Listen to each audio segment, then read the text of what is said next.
Well, welcome everyone to the afternoon session. I hope you've had sufficient caffeine to counteract the sugar crash. Lots of unfamiliar faces in the audience here, so it's a great pleasure to reach out to a new audience. Next, is that what I do?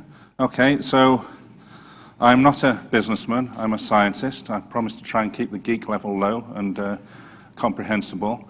The satellite sector is really what's been called a sort of an economic enabler. It's pervasive, it's in every part of our lives. You think of location-based services, sat-navs, monitoring systems, agricultural monitoring, which is what I'm going to talk to you about today. So I work for an organization called the Center for Ecology and Hydrology. We're, for the time being at least, a government-owned or public sector research center. We're interested in the interaction of the terrestrial ecology and hydrology with the atmosphere, with a growing interest in food security and sustainable intensification. And we have realized that the information that we have is sometimes insufficient to support our agenda. So one of the things we're particularly interested in was getting better information about the land surface, particularly with regard to crops. My speciality is using satellites to analyze large-scale vegetation patterns from space. So my experience of agriculture generally is either eating the produce or looking at it from a long way away, and by a long way I mean about 500 miles. So there've been a lot of changes in this sector recently. I mean, the technology's been around for a long time. There are new sensors going up there. There are advances in sensor technology, but that's not the main driver of change. And the main drivers of change are, well, one is the ESA Copernicus program, which is the EU's flagship Earth observation program. And they have 5 Sentinel missions, which are satellites that are being launched for Earth observation. They're concerned with global monitoring of the environment for security, disaster monitoring, and so forth. And there have been successful launches now of, let me think, I think 4 of the satellites are 2 Sentinel-1 satellites, a Sentinel-2 satellite, which is an optical satellite, and Sentinel-3, which is mainly concerned with monitoring of the ocean. Also, the USGS have a number of satellites available for scientific use. A particular interest to me is the Landsat 8 satellites, and the USGS have made all the data from their Landsat satellites available freely. Likewise, the ESA satellite from the Copernicus program, all those data are completely, utterly free. So what's really driving the change in the industry is free satellite data. The availability of satellite data was once a barrier to innovation. It was very costly to obtain satellite data over your area of interest, and it just wasn't economically viable to explore its potential. But now that's all changed. So I have just a little bit about what is remote sensing. Remote sensing is about observing the ground using the electromagnetic spectrum from space. So one option is to use satellites. Drones are obviously very popular at the moment. And the most useful information is in the visible spectrum. So within the visible spectrum, it's a very small part of the electromagnetic spectrum, but it is supplied by sunlight. Life on Earth depends on sunlight, so you can imagine you can learn a lot about the environment by looking at how the surface materials, plants in particular, absorb sunlight. And the other end of the spectrum, which I'll talk about too, is sort of longer wavelengths that bring some complications, but also advantages that are problematic for observing in the optical spectrum.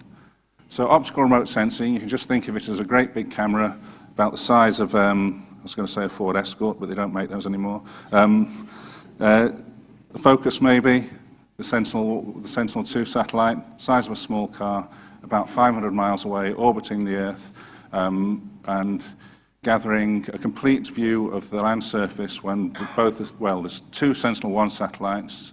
They will gather a complete view of the land surface every 6 days in conjunction. And then there'll be Sentinel-2 satellites, which are optical satellites, and they will also gather a complete view of the land surface. So an optical satellite is just like a camera. So you have the sort of normal red, green, and blue, allows you to create an image that you would typically associate with a photograph, but there are extra bands of information, such as the near-infrared, shortwave infrared, and they're very useful for determining certain aspects of vegetation, such as the chlorophyll content, how vibrant that vegetation is, the health of that, and also the relative moisture content. So optical data typically comes in various resolutions. The kind of data that's available freely from the satellites is in the sort of 10 to 30 meter spatial resolution. So it's a bit like looking at the world with a set of beer goggles on. But there's an awful lot of information you can gather from those data when you've got them covering huge areas. And the kind of work that I'm involved in is sort of national scale or greater scale Earth observation remote sensing. And to work with anything much lower than that would be a logistical nightmare, because then you're going to have to start understanding lots of dynamic features in the landscape, such as buses streaking through an image or garden furniture. So you'd have to try and take out all the garden trampolines and so forth. So it's actually quite good to sort of look at the Earth with a sort of kind of a lower resolution if you're working at the national scale. But the problem with optical remote sensing, that's a typical view of the UK.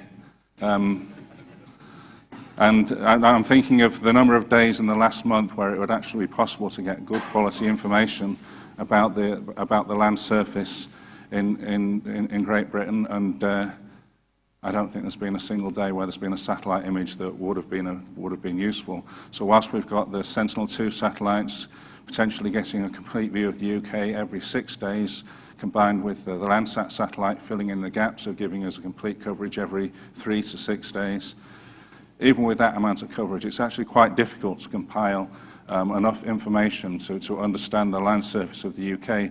And to highlight that, I'll just talk a little bit about radar remote sensing. The alternative is radar remote sensing. So instead of an optical view of the land surface, a radar remote sensor, when it goes overhead, it's kind of a side-looking thing, and it irradiates the Earth with microwaves. And those microwaves interact with the surface and are reflected back to the sensor. And different features of the surface have different scattering properties. So we think of the surface as a collection of scatterers. So if it's a smooth surface, the radiation will hit the ground and bounce off into space, and there'll be no return, and it'll appear quite dark. So things like water will appear dark. If the surface is more irregular relative to the wavelength, you'll get scattering, surface scattering, and also there's something called volume scattering as well.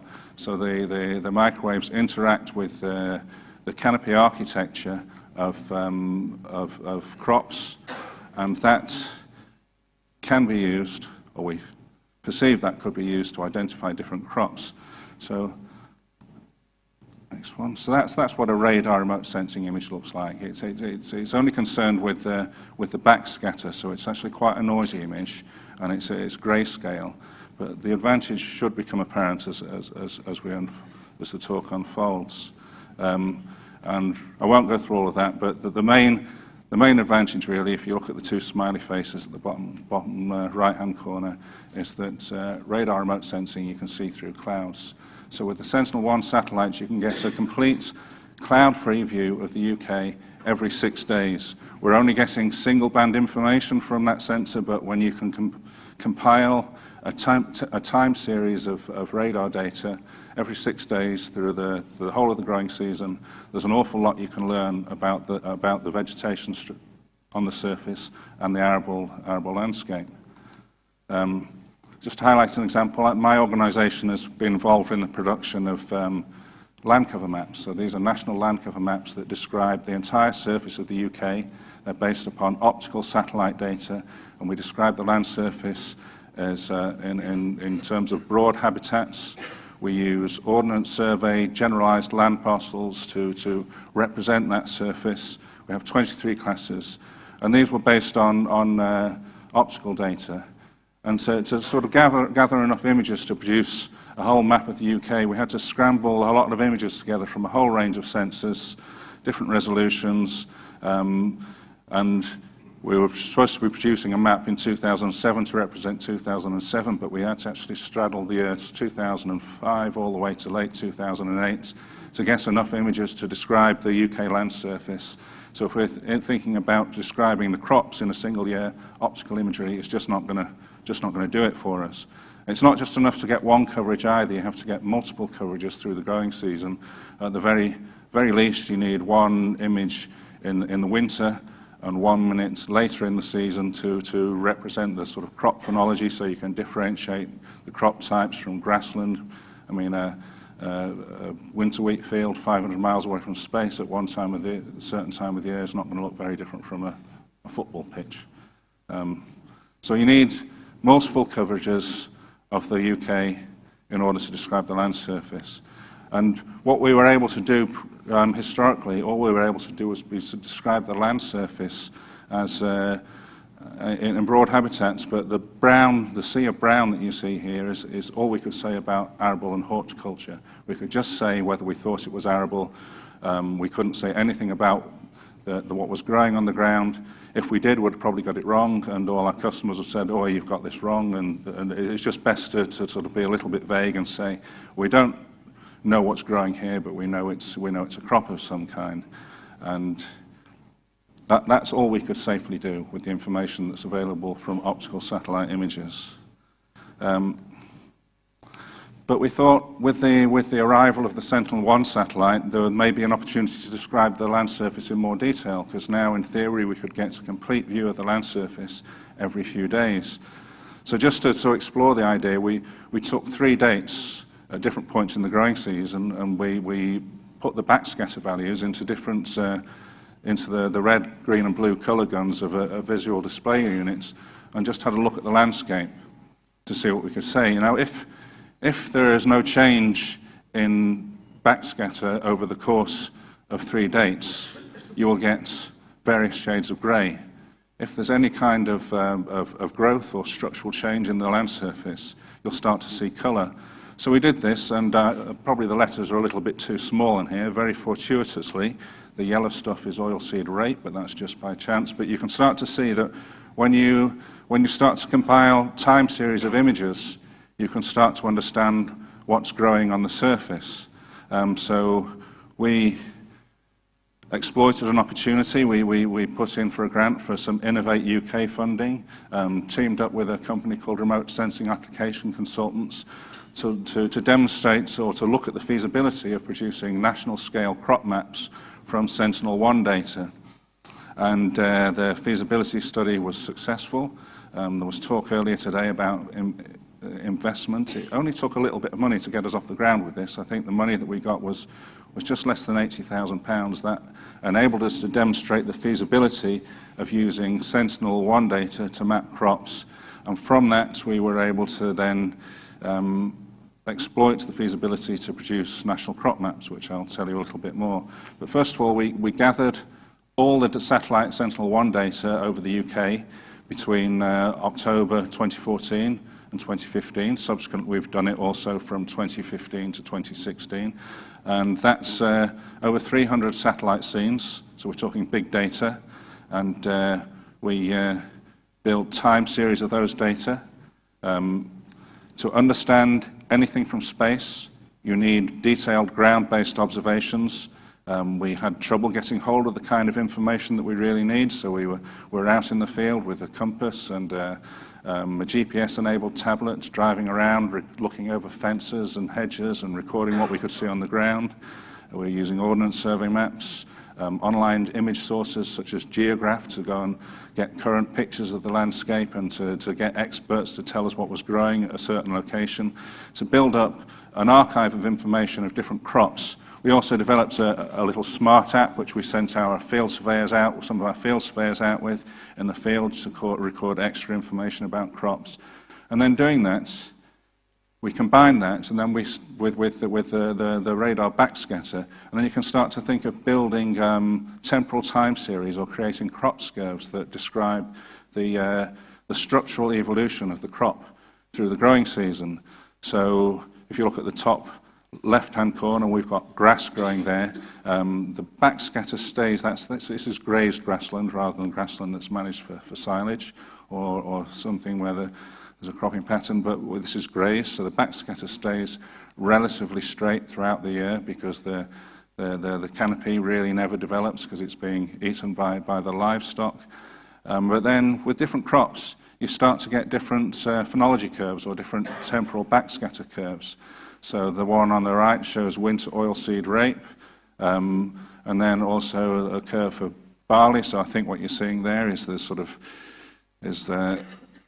low backscatter increasing as the crop grows. When it gets close to harvest, the backscatter is maximal, and then the crop is removed and the backscatter levels off again. So you start to get these crop curves that from the multi-temporal SAR data, which you can then start to integrate with the land cover information. So we start off with this land cover that we produced from optical data.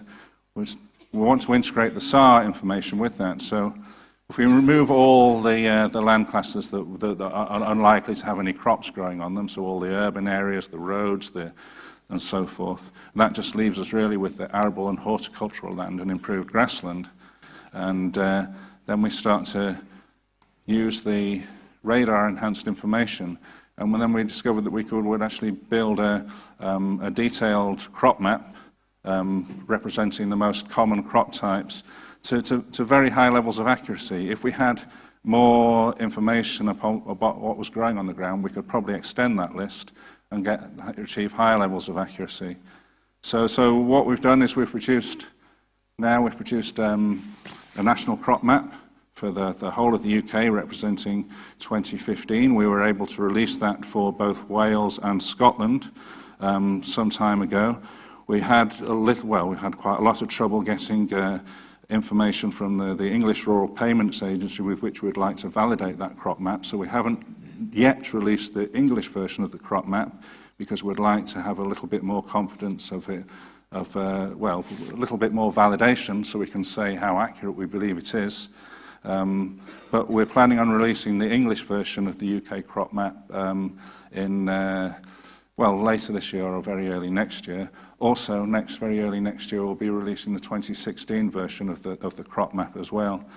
So this is what we've done.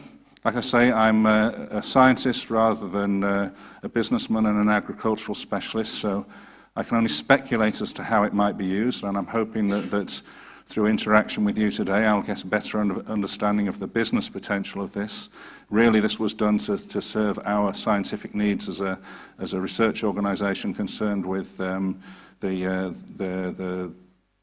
well-being of the environments. But we hope that there are business interests in this too, so that we can continue to produce this crop map with assistance going forward. We're certainly committed to produce this crop map under our own funding until at least 2018. So we get various levels of accuracy. Oilseed rape we do very well with. We're getting around about 97% accuracy across the whole of the UK. Winter cereal crops we're doing quite well with, around about 90%. Some of the other crops, such as field beans, the herbaceous crops, potatoes and so forth, the backscatter is often very dependent upon the sort of cropping row direction. So we need more information really. We've got lots of data on arable crops because they're so much more common. If we had more data on the locations of these alternative crops, I'm sure we could do better with regard to that. We also get a very high level of accuracy of grassland. So what can we do with this? Well, I'm hoping you can tell me, but we thought it might be quite useful for over a period of time to look at cropping rotation. If we can understand how the crop rotations are occurring, we can start to make early season predictions about what's growing within a field. So rather than waiting until the end of the season, if we've got information about how the structural phenology is developing. We know what's been growing there. Previously, we can start to speculate what crops are growing, when, and I think that can help target marketing campaigns. If we know what crops are growing and we know which state they're at, it can help with improved pest modeling and strategies. We think it might be of interest to the crop rotation patterns might be interested as selling seed, people that are interested in selling seeds, and people that are concerned with agronomic inputs and advice, farm management companies, land agents, and so forth. So one of the things I spoke about, if we know the crop that's growing there, we could then potentially use the Sentinel data, the SAR data, to look at the development of a crop. So we can start to look at the different growth stages from the tillering to the stem extension to the heading and then to the ripening, and we can start to say when these stages are being reached. We can combine this information with crop models and predict yield and harvest dates, and we think this should inform the timing of management inputs. Just a last example, I think it was mentioned earlier, the problem of blackgrass. If we know what's growing at a particular location, then we can then go and visit that data, visit those sites with data. I probably don't need to tell people here what a major burden, economic problem blackgrass is, and often people use drones to map it at a field scale.